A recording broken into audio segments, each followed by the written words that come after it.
Good morning, everyone.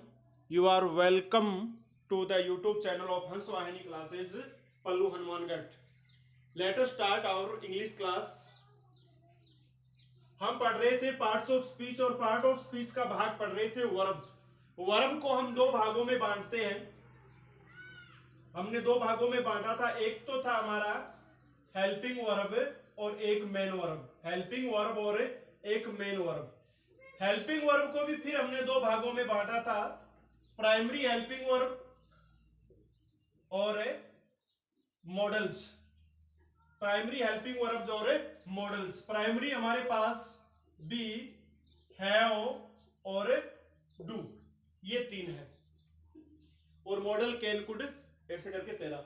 अब देखो, हमने प्राइमरी का बी पढ़ लिया था। क्या पढ़ लिया था? बी पढ़ लिया था पिछली क्लास में। और अब हम इस क्लास में पढ़ने वाले हैं हैव को। किसको पढ़ने वाले हैं? हैव को। अब इनको स्पेशल क्यों पढ़ रहे हैं? मैंने आपको बताया था पिछली क्लास में कि प्राइमरी हेल्पिंग वर्ब या प्राइमरी ऑक्सिलरी वर्ब ऐसी वर्ब होती है जो हेल्पिंग और मेन वर्ब दोनों का काम कर सकती है। हेल्पिंग और मेन वर्ब दोनों का काम कर सकती है। तो बी के यूज हमने पढ़ लिए थे, और अब पढ़ेंगे हम हैव के यूज। हैव को पढ़ेंगे, और हैव को हम शुरू करते हैं। उससे पहले यदि आपको ये क्लास अच्छी लग रही है तो आप लाइक करें और अपनी इस क्लास को आगे भी शेयर करें मित्रों और दोस्तों के बीच। तथा अभी तक आपने चैनल सब्सक्राइब नहीं किया तो अपना चैनल भी सब्सक्राइब करें, और नए वीडियो की नोटिफिकेशन के लिए बेल आइकन को भी क्लिक करें। तो चलते हैं, अपनी क्लास को आगे बढ़ाते हैं। उससे पहले मुझे याद आया कि हमने पिछली क्लास में दो क्वेश्चन किए थे। वो क्वेश्चन क्या थे? इसी बी से संबंधित थे, यानी बी वर्ब से संबंधित दो क्वेश्चन किए थे। और वो क्वेश्चन ऐसे थे, the table is broken, the table is broken, the table is broken by Ram, the table is broken, the table is broken by Ram। ये दो सेंटेंस मैंने आपको डाली थी और बताया था कि आपको इज बताना क्या है। अब इज क्यों? कि बी वर्ब का हेल्पिंग और मेन भाग, हेल्पिंग का प्राइमरी और मॉडल, और प्राइमरी तीन है। बी के भाग कितने हैं? 8 भाग है। कितने भाग है? 8 भाग है। कौन कौन से? Is, am, are, was, were, be, been, being, ये भाग है 8। अब ये आठों बी ही है, तो उसी प्रकार बी का ये भाग है, तो उसी प्रकार इज यहां दिया हुआ है। इन्हीं के प्रयोग हमने पिछली क्लास में पढ़े थे। तो मैंने आपसे पूछा था कि ये बी कौन सी है और ये बी कौन सी है, ये आपको बताना था। ये बी कौन सी और ये बी कौन सी है, यानी स्टेटिव है, प्रोग्रेसिव है, या पेसिव है, या प्रोग्रेसिव और प्रोग्रेसिव और प्रोग्रेसिव और अपने कह सकते हैं उसे परफेक्ट वाला भाव साथ में है क्या। यानी कई प्रकार की हमने बातें की थी। किसके बारे में की थी? हमने बी के बारे में की थी। अब आपको ये बताना है ये बी कौन सी है। अब देखो, देखने में तो ऐसा लग रहा है इज ब्रोकन और इज ब्रोकन कि दोनों एक ही जैसी है, दोनों एक ही जैसी है। ये मेन वर्ब है और ये हेल्पिंग, ये मेन और ये हेल्पिंग। परंतु ये चीज आपको ध्यान में देनी है कि अब ये मेन है और ये हेल्पिंग है, तो इनके साथ हेल्पिंग दो जगह आ सकती है। एक तो आ सकती है ये कॉन्टिन्यूस एस्पेक्ट के अंदर है, एक तो आ सकती है कॉन्टिन्यूस में, और एक पैसिव के अंदर आ सकती है। तो पैसिव में तो आगे थर्ड फॉर्म आएगी और कॉन्टिन्यूस में बेस फॉर्म में आईएनजी। तो बेस फॉर्म में आईएनजी है नहीं, तो क्या है? दोनों के आगे थर्ड फॉर्म है। तो ऐसी कंडीशन में, यानी पास्ट पार्टिसिपल का प्रयोग, तो ऐसी कंडीशन में ऐसा लगता है कि ये दोनों पैसिव भी है। क्या है? पैसिव भी। परंतु ऐसा नहीं है। परंतु ऐसा नहीं है। क्यों नहीं है? देखिए, the table is broken, table टूटी हुई है। The table is broken by Ram, table Ram के द्वारा तोड़ी गई है। तो मतलब है द टेबल इज ब्रोकन, तो यहां पर ये नाउन है और ये ब्रोकन नाम का एक एडजेक्टिव है जो क्वालिफाई कर रहा है। किसको क्वालिफाई कर रहा है? टेबल नाम के नाउन को। तो ऐसी कंडीशन में ये कॉम्प्लीमेंट है, और कॉम्प्लीमेंट है तो ये लिंकिंग वर्ब। लिंकिंग वर्ब की बात हम आगे एक क्लास में करेंगे। तो यहां पर ये क्या हो गई, मेन वर्ब हो गई। मेन वर्ब क्यों हुई, क्योंकि ये तो मेन वर्ब है नहीं, अब अकेली बच्ची तो यही मेन वर्ब होगी। मुख्य यानी कीवर्ड होता है सेंटेंस का, अगर ये नाउन है और ये एडजेक्टिव है तो ये मेन वर्ब अपने आप रहेगी। अब ये मेन वर्ब है तो ये कैसी मेन वर्ब है, मेन वर्ब है तो कैसी मेन वर्ब है, स्टेटिव बी। कौन सी है, स्टेटिव बी है, ये आपकी स्टेटिव बी है, यानी इस सेंटेंस में ये स्टेटिव बी है। अब बात करते हैं नेक्स्ट की, नेक्स्ट की बात करते हैं तो इज ब्रोकन यानी टेबल राम के द्वारा तोड़ी गई है, टेबल राम के द्वारा तोड़ी गई है। तो यहां पर ये वर्ब है और ये भी वर्ब है, तो ये मेन वर्ब है और ये क्या आपकी हेल्पिंग वर्ब है। और हेल्पिंग वर्ब भी कैसी है, कॉन्टिन्यूस एस्पेक्ट वाली तो नहीं है, तो क्या है, पैसिव वॉइस वाली। तो यहाँ पर ये पैसिव वॉइस बना हुआ है, तो ये क्या है आपकी पैसिव बी है। क्या है, ये आपकी पैसिव बी है। अब देखिए पैसिव बी क्यों हुई, क्योंकि अगर ये हेल्पिंग वर्ब कॉन्टिन्यूस एस्पेक्ट वाली होती तो इसमें प्रेजेंट पार्टिसिपल का प्रयोग किया जाता। अब ये वाक्य कैसा था, Ram breaks table, Ram breaks the table, कि राम टेबल को तोड़ता है। तो ऐसी कंडीशन में ये वाक्य ठीक लग नहीं रहा था, हमने पैसिव वॉइस का बनाया तो ये बना दिया इज ब्रोकन, यानी राम को यानी सब्जेक्ट था ऑब्जेक्ट बना दिया और ऑब्जेक्ट का हमने सब्जेक्ट बना दिया, तो ये पैसिव भी, यानी देखने में तो एक जैसा लग रहा है इज ब्रोकन, परंतु ये इज ब्रोकन है, यानी ये इज स्टेटिव बी और नीचे वाला इज है पैसिव बी। ये चीज आपको ध्यान में रखनी है। अब हम अपनी क्लास को आगे बढ़ाते हैं और हम हैव को डिटेल से करते हैं, हैव को डिटेल से करते हैं।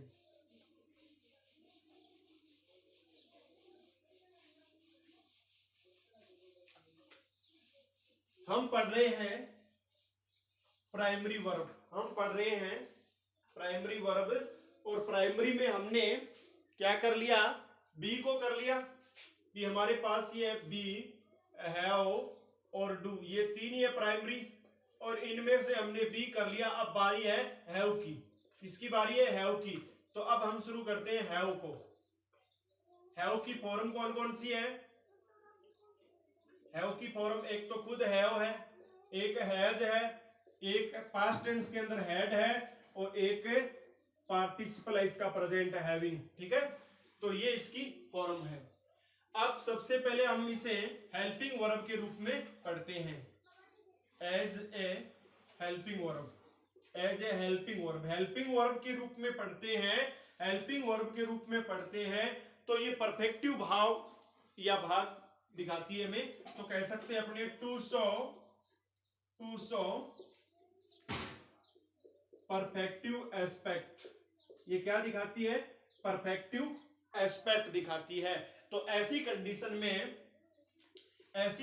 में हैव प्लस पास्ट पार्टिसिपल का प्रयोग होता है, हैव प्लस पास्ट पार्टिसिपल का प्रयोग होता है, जिसे आप अपनी भाषा में क्या कहते हैं, have plus third form past participle का प्रयोग होता है। इस हैव को भी, अब हैव, हैज, हैड कोई सा भी हो सकता है, तो ऐसी कंडीशन में आप इसे कहते हैं परफेक्टिव हैव। क्या कहते हैं, परफेक्टिव हैव नाम देते हैं, किसका, हैव का, हैव का परफेक्टिव नाम देते हैं। तो आप जो प्रेजेंट परफेक्ट टेंस में प्रेजेंट परफेक्ट में, पास्ट परफेक्ट टेंस में, और एक प्रेजेंट का भाग है फ्यूचर परफेक्ट टेंस के अंदर जो आप मेन वर्ब से पहले जो वर्ब का आप यूज लेते हैं उसे आप क्या नाम देते हैं, परफेक्टिव। जैसे Ram has taken T, Ram has taken T, तो ऐसी कंडीशन में आपका हैज क्या है, परफेक्टिव हैव है। और जैसे मान लो दे हैव, ये एक सिंगुलर है, ये प्लुरल है, दे हैव टेकन टी मान लो, और पास्ट के अंदर चले जाओ तो आप ये मान लो आई हैड टेकन टी। तो हैड, हैज, हैज, हैव और हैड, और इनके बाद क्या है, वर्ब की थर्ड फॉर्म, कौन सी फॉर्म है, थर्ड फॉर्म। तो ये तो मेन वर्ब है और ये हेल्पिंग वर्ब, और जब भी ये हेल्पिंग वर्ब होती है तो क्या होती है, परफेक्टिव हैव के अंदर आता है। ऐसे ही फ्यूचर के अंदर आप चलते हैं,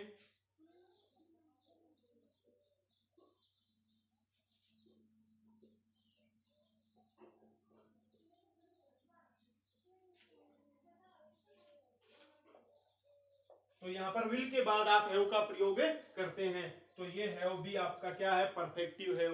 ये पूर्णता की बात करता है। परफेक्टिव क्यों कहा गया इसे, पूर्णता। जैसे Ram has taken T, Ram ने चाय पी ली है, तो चाय पीने का काम है वो पूर्ण हो चुका है, चाय पीने का काम पूर्ण हो चुका है, तो ये परफेक्टिव है।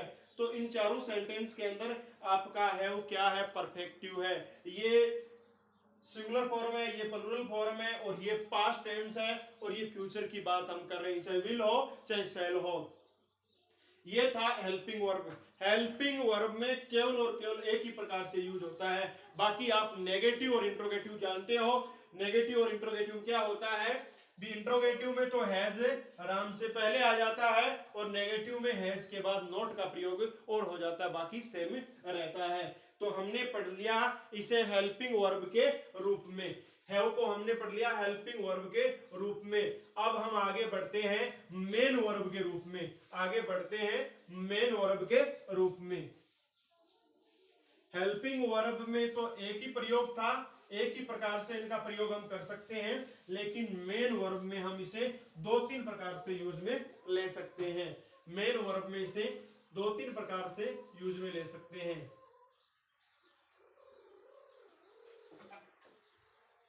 As a main verb, main verb की हम बात करते हैं, मेन वर्ब की बात करते हैं, तो सबसे पहले हम ए भाग को लेते हैं।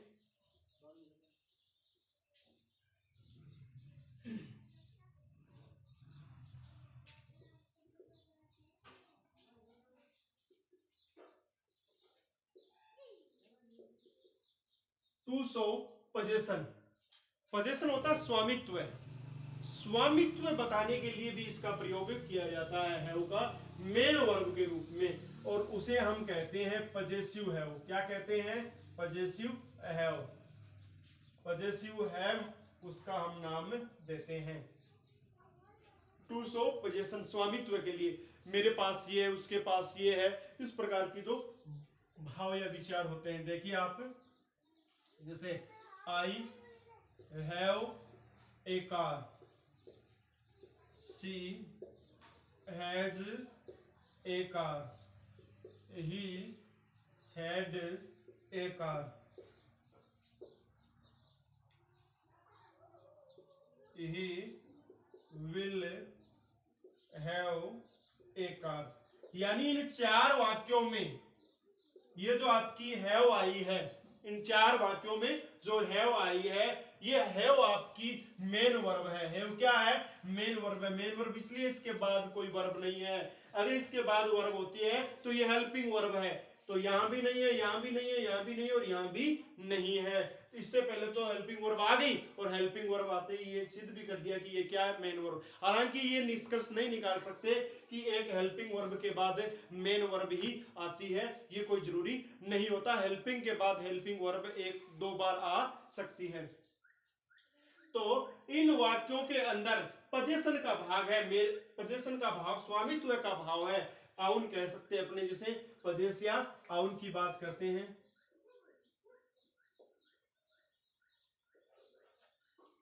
मेरे पास कार है, उसके पास कार है, उसके पास कार थी, उसके पास कार होगी। अब देखो एक बात और करते हैं इसकी, हमें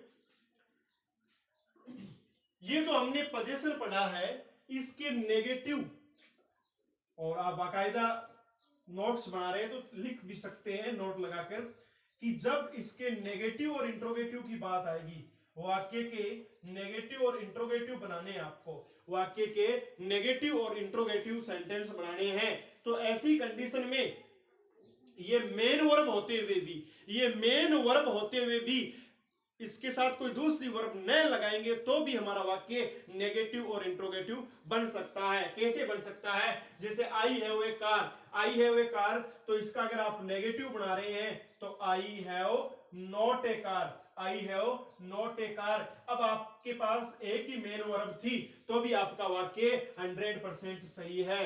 और इस वाक्य को आप दूसरे तरीके से, यानी डू, डज और डिड का प्रयोग करके भी बना सकते हैं, डिड का प्रयोग करके भी आप इसे बना सकते हैं। वो कैसे बना सकते हैं, जैसे आई do not have A car, I do not have A car, ऐसे भी आप इसे बना सकते हैं। तो ये भी सही है और ये भी सही है। तो मैं आपको ये बता रहा हूं कि पजेसिव जो हैव है उस ये मेन वर्ब तो है ही है, परंतु मेन वर्ब के साथ साथ ये ऑपरेटर का काम भी कर सकती है। मेन वर्ब के साथ साथ ये ऑपरेटर का काम भी कर सकती है। ऑपरेटर क्या होता है? ऑपरेटर वह हेल्पिंग वर्ब होती है जो नेगेटिव और इंट्रोगेटिव वाक्य को बना सकती है। तो यहां पर हैव के साथ सीधा नोट लगा देंगे तो भी नेगेटिव सेंटेंस सही है, अगर आप डू नॉट का प्रयोग करें तो भी वाक्य सही है। तो ऐसी इसके अंदर कैपेसिटी है। अगर ऐसा ही प्रश्नवाचक बनाए तो हो जाएगा हैव आई ए कार, ऐसा हो सकता है, और have I do not a car, ऐसा भी हो सकता है। कैसे भी हम बना सकते हैं, परंतु ये चीज आपको ध्यान में रखनी है कि नेगेटिव और इंट्रोगेटिव अकेले का बनाया जा सकता है, ये चीज ध्यान करने वाली है। यानी हैव अकेली अपनी कैपेसिटी, हैव अकेली इतनी कैपेसिटी रखती है कि वो नेगेटिव इंट्रोगेटिव सेंटेंस को बना सकती है, इसे अन्य हेल्पिंग वर्ब की आवश्यकता नहीं है। और आप चाहो तो डू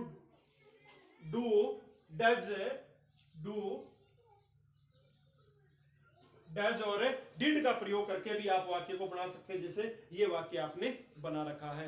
ये चीज आपको ध्यान में रखनी है।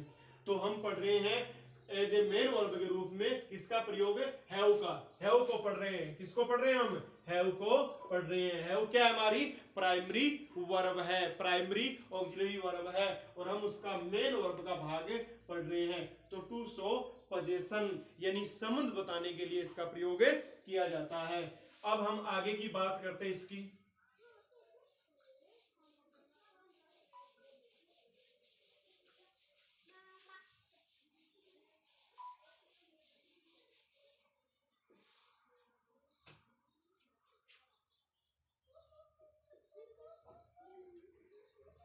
To show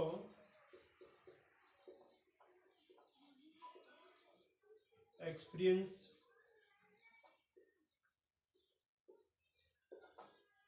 enjoy, take, rest, bath, इस प्रकार के हमारे पास बहुत सारे शब्द है।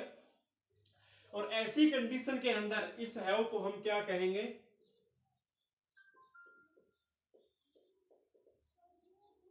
एक्सप्रेसिंग हैव कहा जाएगा। क्या कहा जाएगा? एक्सप्रेसिंग हैव नाम दिया जाएगा। एक्सप्रेसिंग हैव नाम दिया जाएगा। अब इन शब्दों का ही प्रयोग होगा, एक्सपीरियंस का, एंजॉय का, टेक का, रेस्ट का, बाथ का। इस प्रकार हम शॉर्ट शब्द यूज में लेते हैं। अगर आपके ध्यान में हो तो हम पढ़ते हैं इनके एग्जाम्पल। जैसे आई have a rest, I have a rest, she has lunch. यानी यहां पर हैव और हैज ये आपका क्या? एक्सपीरियंसिंग हैव है। क्या है? एक्सपीरियंसिंग हैव है। यानी आई हैव ए रेस्ट, मैं आराम लेता हूं, मैं आराम करता हूं। सी हैज लंच, वह नाश्ता लेती है। तो इस प्रकार का वो जो भाव है, रेस्ट का है, टेक का है, कोई भी भाव हो सकता है अपना, बाथ का हो सकता है, आई हैव ए बाथ, किसी प्रकार से हम इसे यूज में ले सकते हैं। तो ये जो वाला भाव है, ये भाव आपका क्या है? एक्सपीरियंस वाला, एंजॉय, टेक, रेस्ट वाला। ये तो बहुत सारे शब्द है, इनका हम प्रयोग कर सकते हैं, लेकिन इसे कहेंगे क्या? हम एक्सप्रेसिंग हैव कहेंगे। तो ये अलग प्रकार से यूज में होता है। पजेसिव से थोड़ा अलग यूज हो रहा है इसका, पजेसिव से थोड़ा अलग यूज हो रहा है, पजेशन पजेसिव से अलग यूज हो रहा है। अब देखो, उसमें नेगेटिव और इंट्रोगेटिव बना रहे थे, तो हम कह रहे थे कि ये खुद बना सकता है या फिर डू, डज और डिड का प्रयोग कर सकते हैं, परंतु यहां ऐसा नहीं है। यहां पर तो आपको नेगेटिव और इंट्रोगेटिव वाक्य बनाओगे, नेगेटिव और इंट्रोगेटिव वाक्य बनाओगे तो आपको डू, डज और डिड का प्रयोग अवश्य करना होगा। डू, डज और डिड का प्रयोग अवश्य करना होगा। जैसे मान लो I do not have a rest, इस प्रकार से I do not have a rest. तो यहां आपको ये हेल्पिंग वर्ब लगानी पड़ेगी। तो ये आपकी मेन वर्ब है। क्या है? ये आपकी मेन वर्ब है। और मेन वर्ब भी कौन सी है? एक्सपीरियंसिंग है। मेन वर्ब प्राइमरी है और एक्सप्रेस का भाव दे रही है, तो एक्सप्रेसिंग हैव है। इन तीनों सेंटेंस में क्या है, एक्सप्रेसिंग हैव है। ये चीज आपको ध्यान में रखनी है। ये दूसरा भाव, ये बहुत सारे वाक्य आपने पढ़े होंगे, I have take a bath, I have rest, I have a rest, I have headache, यानी मेरे सर दर्द है ना, आई हैव हेडेक। इस प्रकार से हैव के साथ, अगर आई के साथ है तो, अगर सिंगुलर है तो हैज लगा दोगे, अगर पास्ट की बात है तो आप हैड लगा दोगे। तो ये सारे के सारे आपकी क्या है, मेन वर्ब है। क्या है ये, मेन वर्ब है। और मेन वर्ब कौन सी है, हैव। हैव प्राइमरी के अंदर आती है और हम इसे एक्सप्रेसिंग नाम दे सकते हैं, एक्सप्रेसिंग हैव। पिछली को हमने क्या दिया था, पजेसिव नाम दिया था, और उससे पिछली को हमने क्या नाम दिया था, जो हेल्पिंग वर्ब के रूप में थी, परफेक्टिव नाम दिया था। अब नेक्स्ट की हम बात करते हैं, एक और प्रयोग इसका होता है, वो भी हम देख लेते हैं।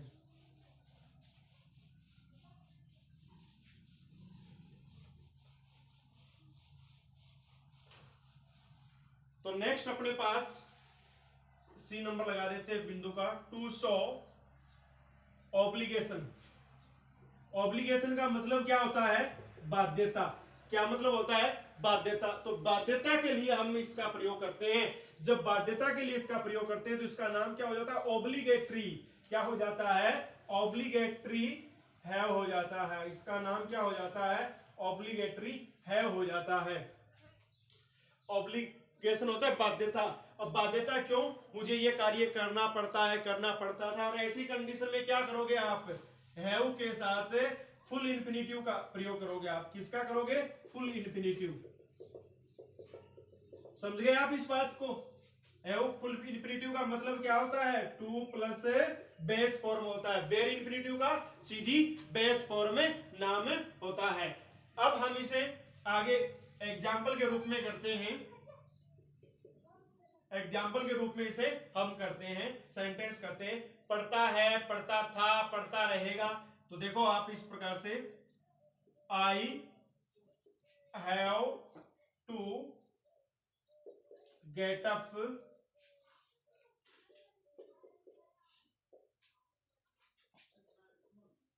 इन the morning. I have to get up, और he has to get up in the morning. ये भी कर सकते हैं आप, she had to get up in the morning.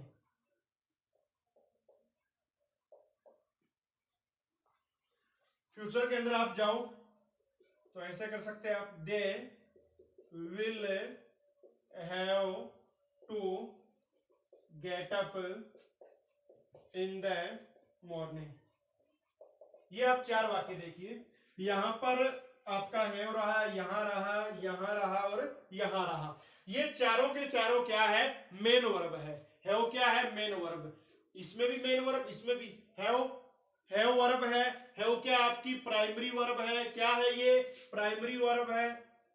Have primary verb है, और प्राइमरी में ये मेन वर्ब का काम कर रही है। किसका काम कर रही है, मेन वर्ब का, क्योंकि इसके बाद मेन वर्ब नहीं है, टू है। देखो टू क्या है, ये वर्ब, हाँ भाग जरूर है, लेकिन ये एक इनफिनिटिव का भाग है। इसके बाद मुख्य वर्ब नहीं है, ये ऑब्लिगेटरी है। ऑब्लिगेशन बाध्यता, यानी मुझे सुबह जल्दी उठना पड़ता है, बाध्यता है ये, उसे जल्दी उठना पड़ता, ये बाध्यता है, उसे जल्दी उठना पड़ता था और उन्हें जल्दी उठना पड़ेगा। ये सारी की सारी क्या, बाध्यता। और ऐसी कंडीशन में ये आपका है मेन वर्ब है, और इसे क्या नाम दोगे आप, ऑब्लिगेटरी हैव नाम दोगे, ऑब्लिगेटरी हैव नाम दोगे। तो इस प्रकार से हमने इसके तीन प्रयोग किए। और उसमें भी अगर आप इसका पर्सनवाचक बनाओ, आप क्या बनाओ, इसे इंट्रोगेटिव और नेगेटिव बनाओ। इंट्रोगेटिव और नेगेटिव बनाओ तो आपको डू, डज और डिड का प्रयोग करना पड़ेगा। किसका प्रयोग करना पड़ेगा, डू, डज और डिड का प्रयोग करना पड़ेगा, और इसे आप मेन वर्ब नाम दे दोगे।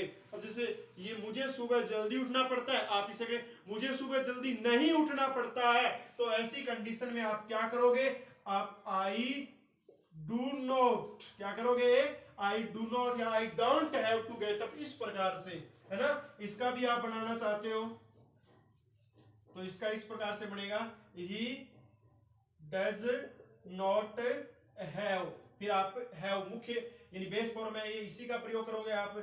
और अगर पास्ट फॉर्म में करना चाहते हो तो आप इस प्रकार से करोगे, सी डिड नॉट हैव, फिर आप हैव का ही प्रयोग करोगे। ऐसा ही फ्यूचर के अंदर हो जाएगा, है ना। फ्यूचर में आप दे यहां ले आओगे, फ्यूचर के अंदर आप दे यहां ले आओगे, और विल नो, इसमें तो विल का प्रयोग पहले से है ही, कोई दिक्कत ही नहीं है।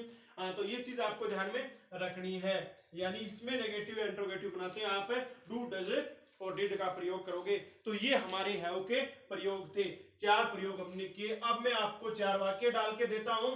हाँ, यदि आप पूरी क्लास को ढंग से पढ़ रहे हैं तो आप उनका उत्तर दे देंगे, अन्यथा तो समस्या ही आपकी भाई उत्तर देने में। तो 4 वाक्य मैं आपको डाल के देता हूं, वो चारों वाक्य आप लिख लेना और समझना कि कौन से वाक्य में क्या दिया हुआ है।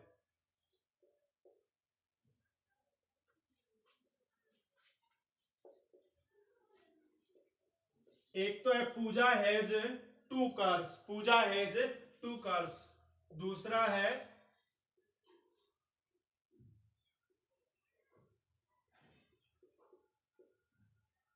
नीलम हैज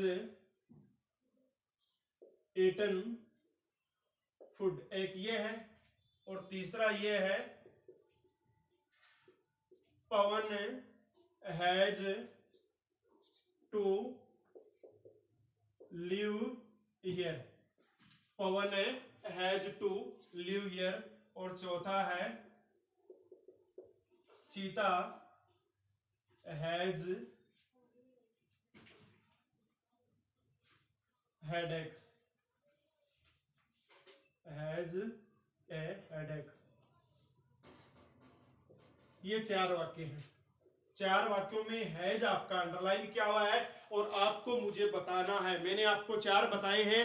एक तो बताया है परफेक्टिव, एक बताया है, एक परफेक्टिव तो हेल्पिंग वर्ब के रूप में बताया, परफेक्टिव बताया, उसके बाद ऑब्लिगेटरी बताया है कि ऑब्लिगेटरी जिसमें ऑब्लिगेशन होता है, बाध्यता होती है। और एक मैंने आपको एक्सपीरियंसिंग बताया जिसमें एक्सपीरियंसिंग, रेस्ट वगैरह काफी सारे शब्द होते हैं जो अलग ही भाव। और एक आपको बताया है पजेशन वाला जिसे आप पजेसिव हैव के नाम से जानते हैं। तो ये जो 4 सेंटेंस है, इन चारों सेंटेंस का जो उत्तर है आप मुझे कमेंट बॉक्स में बताना। इतना ही लिख के बता देना 1 नंबर में क्या है ना। ऐसे बता देना 1 नंबर में क्या है। अगर 1 नंबर में क्या है आपका पजेसिव तो 1 नंबर पजेसिव, 2 नंबर के अंदर पजेसिव तो 2 नंबर में। इस प्रकार से नॉर्मली आप लिख के बता देना, ज्यादा टाइम मत खर्च करना। तो आज की हम अपनी क्लास को यही समाप्त करते हैं। आपने इस क्लास को अंत तक देखा, इसके लिए आपका बहुत बहुत धन्यवाद।